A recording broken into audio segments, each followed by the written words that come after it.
Bienvenue dans Esprit d'équipe, un podcast proposé par Team Leaders pour vous aider à cultiver une dynamique d'équipe saine. Aujourd'hui, nous allons parler d'un article intitulé Comment demander les commentaires dont vous avez vraiment besoin. Il a été écrit par Layan David.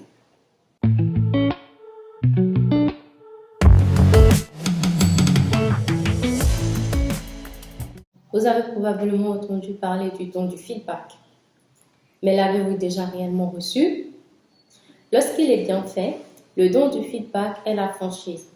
Et il survient lorsque quelqu'un expose comment votre comportement a affecté ses propres pensées et sentiments. Par exemple, lorsque vous avez parlé à ma place, j'ai eu l'impression que mon point de vue n'était pas valorisé. Malheureusement, il est plus probable que ce que vous recevez soit nettement moins précieux ou attrayant qu'un cadeau. Au lieu de cela, ce que votre manager ou vos collègues font passer pour des commentaires est probablement une description vague ou subjective de ce qui était bon ou mauvais dans votre comportement, avec peu ou pas d'informations sur leurs pensées et sentiments subjectifs. Par exemple, vous avez été impoli et vous m'avez interrompu. Ce n'est pas utile.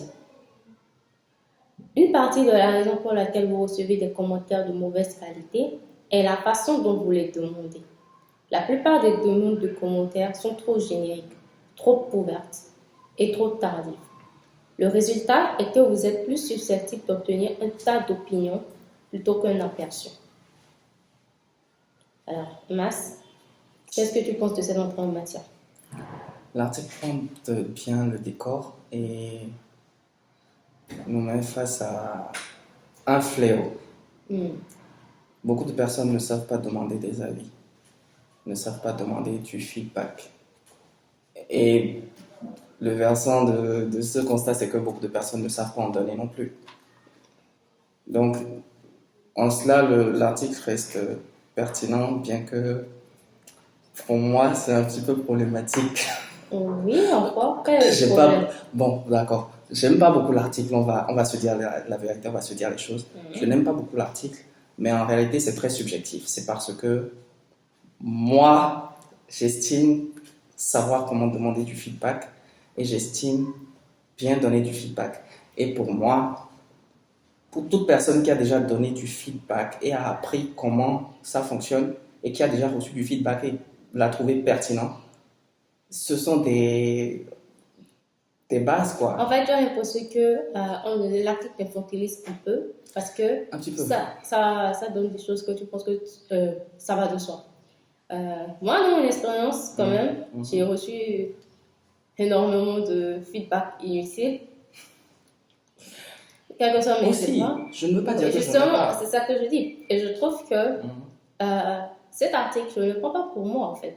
Je le prends pour tout le monde. Parce que apprendre à demander du feedback, quand tu apprends à demander du feedback, et on va voir dans cet article tout ce qu'il faut faire pour demander un bon feedback, ça te met également, parce que toutes ces choses-là vont te mettre aussi à penser à comment la personne doit donner le feedback pour que ça te soit utile. Donc, je pense que ça va bien aider parce que plus tu sais demander, plus tu sauras, mieux tu donneras aussi. Donc, il y a ça. Et après, il y a le principe que, je ne sais pas si tu as déjà entendu, la moitié d'une réponse se trouve dans la question. Donc, plus la question est bien formulée, plus il sera facile d'y répondre. Ouais. Donc, c'est dans cette optique en fait, que je pense qu'il est bien aussi de travailler sur la manière dont on demande des commentaires, dont on demande le retour, dont on demande le feedback.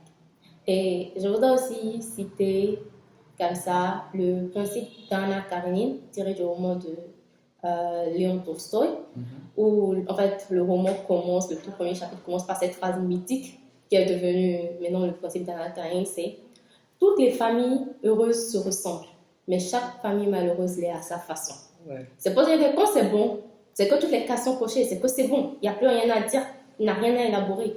Mais quand ce n'est pas bon, on a besoin de savoir quelles sont les cases qui ne sont pas cochées, on a besoin de savoir ce qui ne va pas. Ça change, ce n'est pas toujours mauvais de la même manière. Et donc, s'entend dire, ce n'est pas bien, ce n'est pas trop ça, ne te permet pas en fait de savoir concrètement sur quoi il faut agir. D'accord, oui.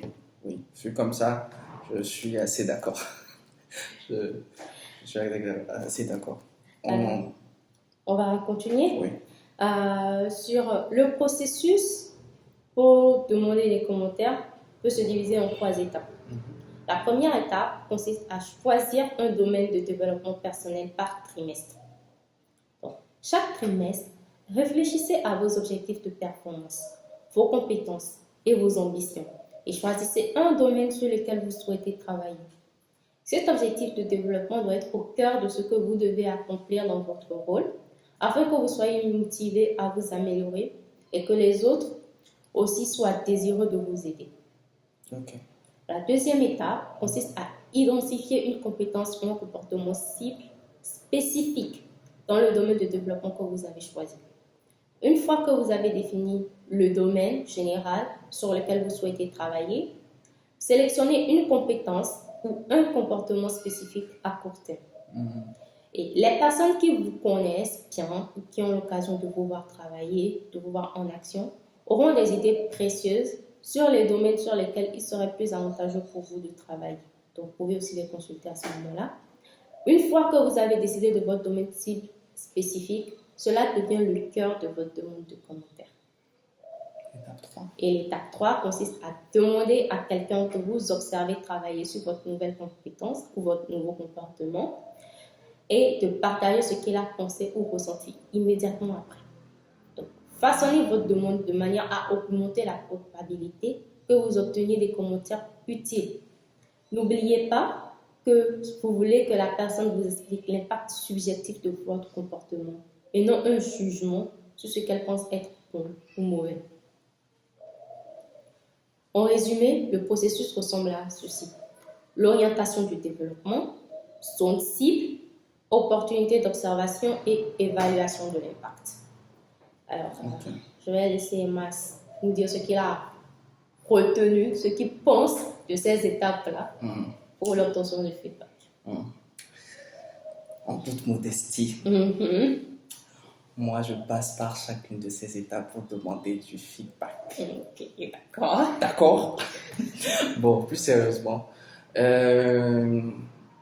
après avoir parcouru ce passage, je trouve qu'il est pertinent. Il est pertinent parce qu'il détaille suffisamment comment demander du feedback en espérant en obtenir de qualité, véritablement.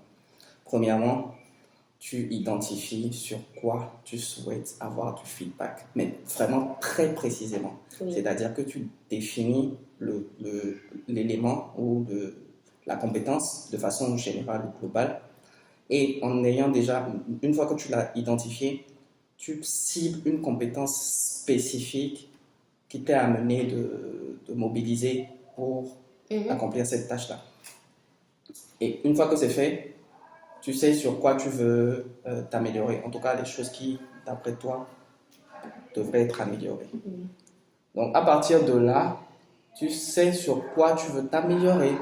Et là, tu peux te demander le feedback. Mais attention, tu ne demandes pas le feedback a posteriori. C'est-à-dire que tu dois le demander en amont. Tu dois demander que le feedback soit donné en prenant en compte une situation spécifique. Un exemple.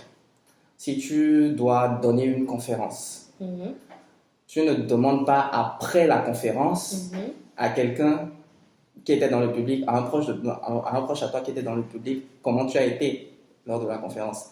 Tu sais que la conférence, elle a tenu, je ne sais pas, 1 heure. Tu veux demander à la personne, tu veux savoir si tu es intéressant toute l'heure. Tu veux savoir si ton discours est, fluide. S'il n'y a pas un moment où on s'ennuie, s'il n'y a pas un moment où... Non, il y a beaucoup de choses. Non, je spécifie. Je spécifie. D'accord. Tu trouves que ça fait beaucoup de choses? Oui. Si tu veux savoir si on s'endort. Ce que je veux dire, c'est que je prends un truc. Mon domaine que j'ai choisi pour ce trimestre, c'est d'être un meilleur orateur. Bon, une meilleure oratrice. Et pour être meilleure oratrice, il y a beaucoup de compétences que je dois avoir. Oui. Une bonne diction, une bonne présentation, des gestes, mais pas trop de gestes.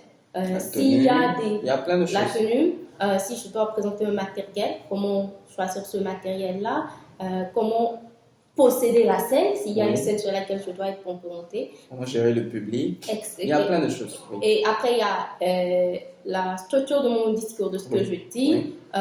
etc., etc.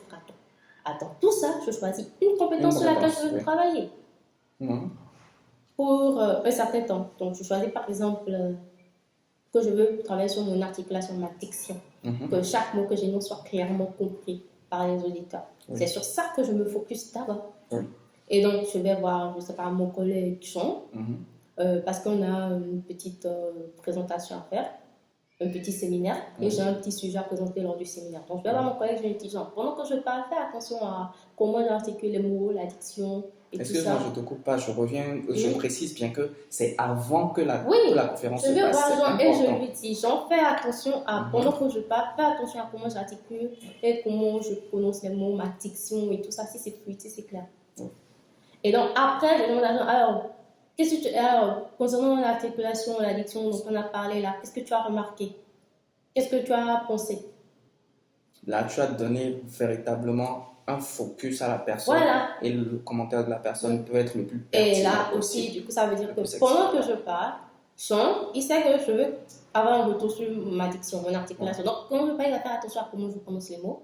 Si tous mes mots sont clairs, sont bien dits, si je n'avale pas certains mots, si à certains moments ma prononciation est un peu floue, tout ça, si tout est bien compris, on peut bien entendre chaque mot que j'énonce et bien comprendre ce que je veux dire.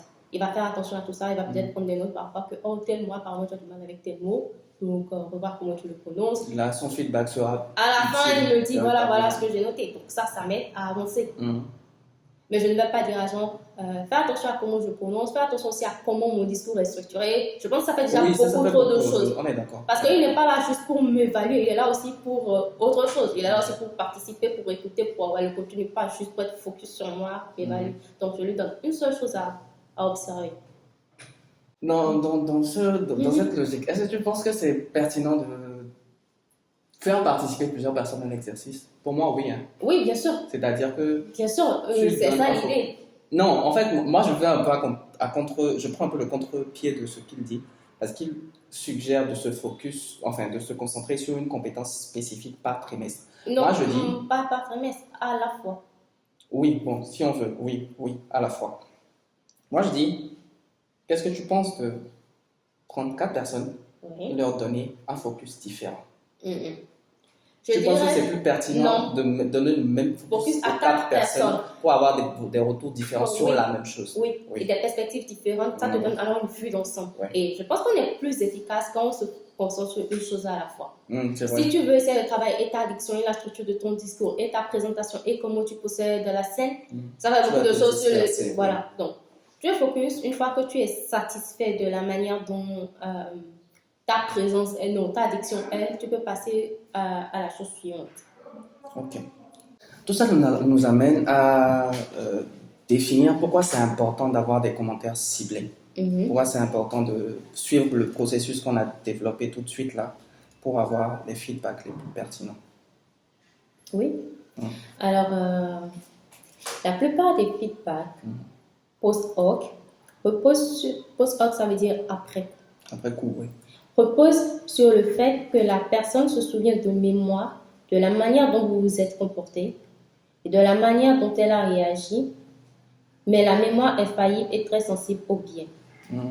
Lorsque vous demandez des commentaires à l'avance et précisez les comportements sur lesquels vous aimeriez que la personne réfléchisse, la personne qui donne des commentaires sait ce qu'elle recherche et peut prêter attention, prendre des notes et être mieux préparée à fournir des informations spécifiques et objectives sur ce que vous lui demandez, avec des réflexions plus efficaces sur la manière dont ces choix les ont affectés. Les demandes de feedback ciblées augmentent la validité des données. Un problème courant avec la plupart des commentaires génériques est qu'ils surviennent sans avertissement, dans une direction inattendue. Le résultat est que cela peut sembler conflictuel, contradictoire ou même dangereux. Cela est plus susceptible de déclencher votre attitude défensive et d'arrêter l'apprentissage plutôt que de favoriser l'ouverture et un état d'esprit croissant. Les demandes de feedback ciblées renforcent la sécurité psychologique. J'aime beaucoup cette phrase, cette dernière phrase. Mm. Parce que, en tant qu'humain, on va être honnête, parfois on demande du feedback sans vraiment vouloir entendre ce qui va être dit. Souvent, quand on demande de la mauvaise façon, on va dire, parce qu'on ne suit pas, on est nombreux à ne pas respecter le canevas qu'on a énoncé Ah, ici. mais tu sais que tu n'es plus de On est nombreux à ne pas respecter ça. Oui. Le on, c'est pas, je ne m'y inclus pas. On n'a qu'à se le dire. D'accord. Mais Ok. non, honnêtement, on est très nombreux à ne pas être prêts à entendre ce que les autres ont à nous dire parce que c'est pas seulement parce que ça n'est pas pertinent, mais parfois ça nous heurte. Ça nous heurte parce que on ne s'attend pas forcément à entendre ça. C'est pas notre focus, c'est pas ce qui nous intéresse, c'est pas ce qu'on veut entendre. On revient sur l'exemple de la présentation, de la petite conférence qu'on fait. Quelqu'un qui te fait une remarque sur enfin, toi, tu lui as demandé enfin, tu n'as pas demandé ça, mais à la base, le retour que tu souhaites, c'est un retour sur ta diction. Oui. Mais imagine que tu n'aies pas pris le temps de lui dire ce que j'aimerais entendre comme retour, c'est une remarque sur ma diction et que tu me dises ce que tu en penses. Oui. Imagine que tu n'as pas pris cette peine-là et après tu lui demandes un feedback et la personne te dit, je n'ai pas beaucoup aimé la tenue que tu portais. D'accord. D'accord. Tu vois? Si tu avais suivi le canevas qui est énoncé plus tôt, cette personne allait se concentrer sur ce que tu veux savoir et son retour serait axé sur ça. Oui. Et tu n'entendrais pas un retour qui ne te sert littéralement à rien. Et en plus, je n'ai pas aimé la tenue que tu as portée, ne m'a donné aucune information. Aucune information sur parce que ce que j'ai présenté. la première partie de ce que j'ai lu, c'était arrivé comme conclusion, les demandes de feedback ciblées augmentent la validité des données. Oui. Donc, Oui. même si j'étais concentrée sur la tenue, le fait qu'il me dise je n'aime pas aimer ta tenue ne m'aide pas. Ça ne t'aide pas et ça Il t'énerve. pouvait dire ta tenue était trop décontractée. Donc, une observation. Ta tenue était trop distrayante parce qu'il y avait c'était une tenue élaborée qui fait qu'on se concentrait plus sur ça que sur ce que tu disais. Tu sais que c'est une information utile. Même dit comme ça tu ne trouverais pas ça utile. En tout cas, pas sur le moment. Non, je dis si mon focus est la tenue. Ok, oui, totalement. Oui, si, totalement. Là, si mon focus est la tenue et qu'il vient me dire je n'ai pas aimé ta tenue, ce n'est pas une information utile. Voilà. Mais s'il me dit ta tenue était trop distrayante, ou bien tu étais trop décontracté, la tenue était trop décontractée, donc ça enlevait un peu de sérieux à ton sujet. Ou je n'ai pas accroché avec le plan que tu as fait. Oui, mais ça me dit parce qu'il faut changer en fait. Oui. Alors que c'est ça. Donc, le fait de préparer la personne en disant je veux que tu me donnes ce que tu as pensé de ma tenue.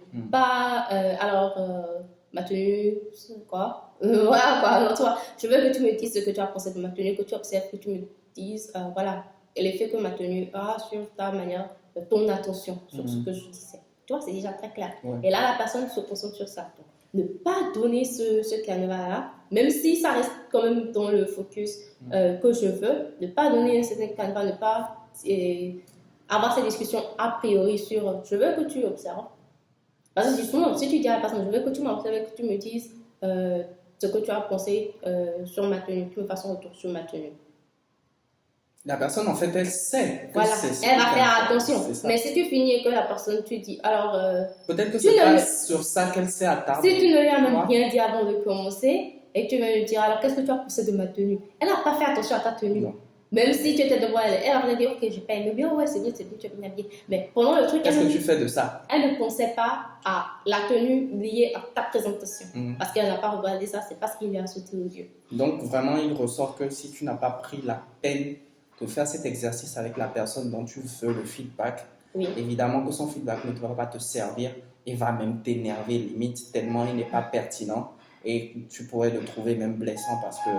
Et de la même manière, notre commentateur, la personne vers qui on va avoir un feedback, sera beaucoup plus efficace s'il sait qu'il a un objectif à cibler. Même si tu demandes... En fait, c'est les deux choses. Il faut et demander en avance et cibler quelque chose. Parce que si je dis, ok, regarde ma présentation et après tu vas me faire un retour sur ce que tu en penses. Il y a tellement de choses, la personne va se perdre, la personne va faire des remarques à la volée et la personne ne saura pas sur quoi se concentrer. Ce sera épuisant pour la personne d'essayer de savoir ok, sur quoi je dois me concentrer, qu'est-ce que je dois noter. Alors que si tu lui dis, concentre-toi sur mon articulation, concentre-toi sur ma diction, concentre-toi sur ma tenue, la personne c'est ok, d'accord. Elle peut un peu oublier les autres choses peut être un peu un background, en quelque sorte en arrière-plan, pendant qu'il se concentre sur ça. Et s'il y a vraiment quelque chose sur les autres choses qui vont sauter, peut-être qu'il va te le mentionner. Mais ça, ce sera accessoire. Voilà, parce qu'il sait que ce sur quoi tu te concentres actuellement, c'est tel aspect ou tel autre aspect. Et je pense que c'est important, surtout quand on est manager. Oui. Quand on est manager et qu'on va demander du feedback, en tout cas quand on attend du feedback de son manager, parce que généralement on attend vraiment du feedback de son manager. Donc quand on attend du feedback de son manager, il faut être capable de lui dire, de lui demander votre feedback, j'aimerais qu'il soit sur telle chose. L'exercice qu'on a donné là, il faut avoir cette conversation avec son manager, lui dire clairement sur quoi on aimerait s'améliorer, on aimerait faire mieux. Et comme ça, son feedback est plus focus, plus pertinent. Oui. Et aussi, revenons encore sur l'impact psychologique, parce que les deux points à retenir dans cette partie, c'est que les demandes de feedback ciblées garantissent la validité des données et renforcent la sécurité psychologique. Si j'ai décidé de travailler sur quelque chose et de collecter des retours, des commentaires de mes collègues ou de mon manager, c'est parce que je suis prête à entendre des choses négatives, parce que je veux progresser. Sur ce point-là spécifique. Oui, c'est ça que je veux dire, c'est parce que je suis prête à ça. Donc, à ce moment-là, quand ça va venir et qu'on va me dire « Ah, franchement, tu as la moitié des mots, tu parles trop vite, on a du mal à suivre. » Tu vas moins mal le prendre. Parce que c'est ce que tu veux. Oui. Voilà, alors que si de rien, voilà, j'ai rien demandé à personne, je finis ma petite présentation, mon petit séminaire là, je descends de scène et puis les gens viennent me voir me dire franchement, toi, tu passes trop vite, hein. Oula, c'est quoi ton problème? Tu t'es fait quoi? Tu me cherchais avant? Là, voilà. Tu vas le prendre personnellement. Oui, et puis. C'est même pas un retour que tu vas prendre. Et puis la fois prochaine, je vais dire non, moi je fais plus de séminaire. Et les gens me disent que je parle trop vite ou quoi, là, franchement, voilà, moi je suis plus dans ça. Alors que. Sécurité psychologique. Voilà, alors que quand tu sais, tu es préparé, tu es ouvert à ça même, alors que dans le cas contraire, ça peut tout de suite clasher avec toi. Alors, créer un cercle vertueux. Alors la dernière partie, c'est créer un cercle vertueux. Je vais commencer d'abord par lire quelques extraits de l'article qui m'ont semblé pertinents et on va en discuter. Au fur et à mesure que vous réalisez des progrès significatifs dans un domaine cible, passez au domaine suivant dans le même objectif de développement. Pour sélectionner votre prochain objectif de développement trimestriel, revisitez vos évaluations de performance passées et votre plan de développement actuel pour identifier les domaines sur lesquels il pourrait être important pour vous de travailler. Répétez le processus afin que votre manager et vos collègues sachent toujours comment ils peuvent contribuer de manière constructive à votre développement. Alors, là, c'est déjà l'étape suivante. Vous avez fini avec cette compétence.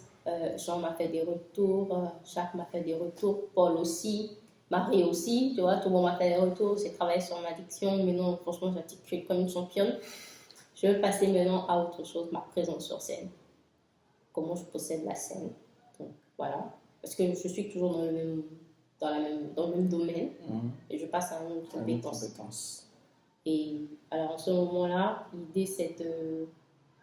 Déjà, je peux choisir autre chose. Mais si dans mes évaluations, il y a eu parfois des commentaires sur ma tenue, que c'était distrayant. Peut-être dans ma tête, moi, je me disais, une fois la circulation, c'est la scène. Mais il y a eu plusieurs petits points qui disaient, mais ta tenue est un peu distrayante. Alors là, je sais que mon prochain point, c'est la tenue. Au lieu de rester focus sur ce que moi, je me disais, les retours précédents, les évaluations précédentes peuvent influencer la direction que je vais prendre dans la suite. Ok. Maintenant, mon problème, c'est jusqu'à quel point... Désolé de te lancer dessus, mais jusqu'à quel point tu penses qu'il faut prendre en compte les retours? Déjà, comme j'ai dit, comme... en fait, c'est ça que je dis. En fait, c'est comme, en fait, c'est en fait là qu'intervient le travail que je fais en amont. De définir un domaine pour ce trimestre. J'ai défini que ce trimestre-ci, je veux travailler sur être une meilleure oratrice. Donc voilà. Et j'ai défini la compétence sur laquelle je veux travailler. J'en ai défini peut-être quelques-unes. Et j'ai défini que la première, c'était l'addiction, l'articulation. Et je travaille dessus. Et je dis à mes collègues, voilà, je veux être une meilleure oratrice. Et actuellement, je suis focus sur l'articulation. Donc, Pendant que je fais, c'est clair, hein, les trucs, mais surtout si j'ai une tenue qui vraiment tape à l'œil ou quoi là, et qui est vraiment distrayant, au moins Tu une vas avoir des personne commentaires dessus. va me le dire. Une personne avait une tourne articulation, c'était très bien, franchement, j'ai rien à dire, mais par contre, je sais pas, j'étais un peu distraite par cette tenue. Ok. Donc, ça fait que peut-être que moi, la compétence sur laquelle je voulais travailler, c'est la possession de la présence sur scène. Mais étant donné que j'ai peut-être retourné plusieurs fois, je me dis, ok, peut-être que c'est là qu'il faut que je mette mon focus plus tôt. C'est pas que tous les petits trucs qu'on va me dire vont changer ce que je veux Ça faire. dépend de à quel point c'est revenu dans les commentaires. Voilà. Et aussi l'impact que ça a eu. Parce que justement, c'est me dit, j'ai eu du mal vraiment à suivre parce que ta tenue était tellement jolie que franchement, voilà, ça me distrayait. Pas forcément que la personne est dit négativement aussi. Ça peut être un truc, mais le fait que la personne a fait cette remarque, là, que tu te rends compte, en fait, la tenue, la présentation, enlève ta présence, juste le fait que tu sois là, enlève de l'attention que les gens ont à ce que tu dis. C'est un problème. Toi, mais tu dois reconnaître que c'est un problème. Et savoir que, bah, écoute, ça dépend des gens. Hein. Je peux travailler sur ma présence sur scène, mais si de toute façon les gens n'écoutent rien de ce que je dis parce qu'ils sont distraits parce que je porte, est-ce que franchement je suis en train de progresser? Donc, tout dépend des objectifs que tu as. Voilà. Donc c'est ça. Par rapport à ça, ça peut influencer la direction dans le futur. Et il faut répéter ce processus à chaque fois. Donc ce qui est bien aussi, une fois que j'ai décidé de cette nouvelle compétence, communiquer au reste de mon équipe que maintenant voilà, je fais un focus sur ça. Donc, mes prochaines présentations, conférences ou quoi, prêtez attention sur cet aspect. C'est comme ça qu'on crée un cercle vertueux. Oui, où on ne cesse de s'améliorer. Et aussi, le fait qu'ils voient que leurs remarques ont été prises en compte, oui, ça les amène aussi à en faire. Et enfin, je vais dire ça quand même idiot, de faire tout ce travail, aller donner des commentaires et de ne pas en prendre compte. Oui.